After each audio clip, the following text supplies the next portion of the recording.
Joining us right now is the former Deputy Chief of Staff to President George W. Bush and Fox News contributor Karl Rove. Karl, good to see you.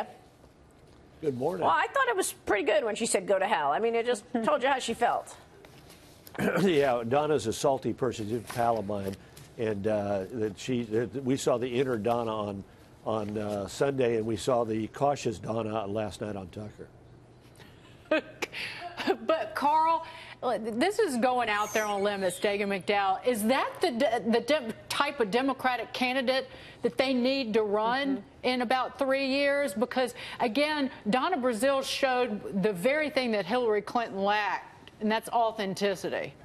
Yeah, that's right. And look, Donna wouldn't make a good presidential candidate, but she does. She is an authentic individual, and Hillary was not.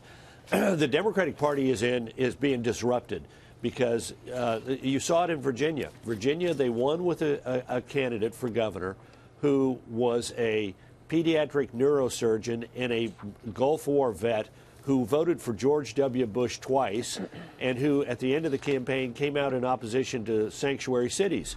And he won. And the hard left of the Democratic Party, that's not the kind of candidate they want to nominate in 2020 and probably don't want to nominate in 2018. I've been taken aback by the reaction of the left to the suggestion of Rahm Emanuel that that Democrats, if they want to take the Congress in 2018, ought to look back at 2006 and do what he did as chairman of the Democratic House effort that year, and that is go out and recruit culturally conservative candidates like veterans and law enforcement personnel in red states and red districts to run. And when he made that suggestion, the Democrat left went nuts and making all kinds of demands and statements and threats that if anybody tried to do that, there would be heck to pay. Karl, I think that's absolutely right. If there was one silver lining for Republicans in Tuesday's election, it was that a candidate like that will never make it through the primary, that in a general election, in a presidential election, that is not the kind of candidate their base wants. So with that in mind, do you have any leading candidate you think in 2020 right now has the bit between their teeth?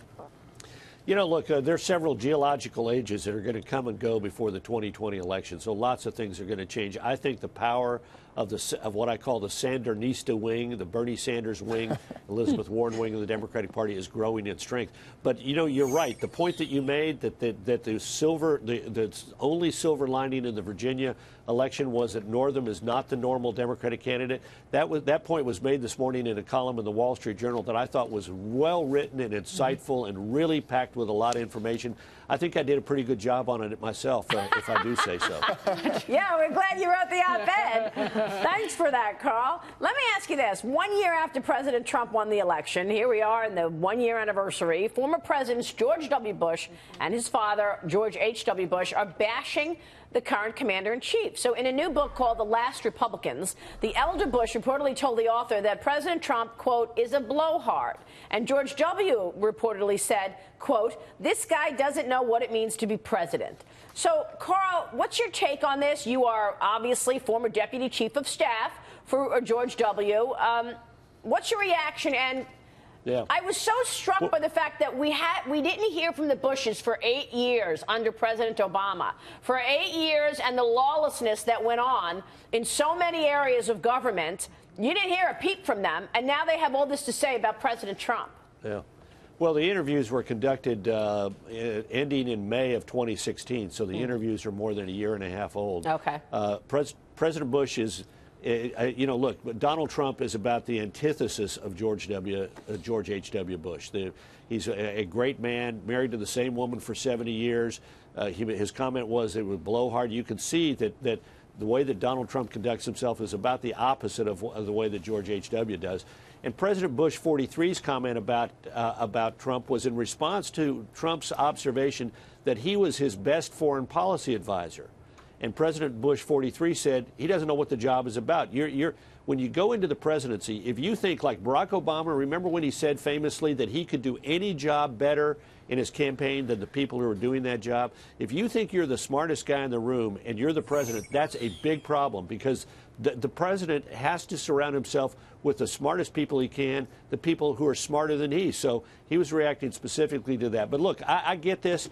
Now the Trump people say, how dare President Bush say these things about Donald Trump? Well, I would remind you that in 2004, Donald Trump supported John Kerry for president over George W. Bush. Right. That he said that George W. Bush had advanced knowledge of 9/11 and deliberately did not act on that information. That he deliberately lied about the presence of WMD in Iraq. And in 2007, Donald Trump said he was delighted with the performance of Nancy Pelosi as Speaker. His only complaint was she hadn't done more to impeach George W. Bush. So all the Trump people out there say, oh, how dare President Bush opine about Donald Trump. I'd remind you, President Trump has already opined plenty of times about President Bush 43, and I don't think that President Bush was worthy of being impeached. He didn't lie about WMD. He didn't have advanced knowledge of 9/11, and he was a better candidate for America in 2004 than John Kerry. Yeah, I get all of that. I still don't understand why we didn't hear a peep from them during the Obama years. That's all. Well, President Bush 43's attitude was, I'm going to give my successor a decent interval of quietude, and he was commenting on in 2015 and 2016 in interviews about the Republican presidential sweepstakes. Karl, great to see you, sir. Thanks so much. Thanks for having me. Karl Rove joining us there.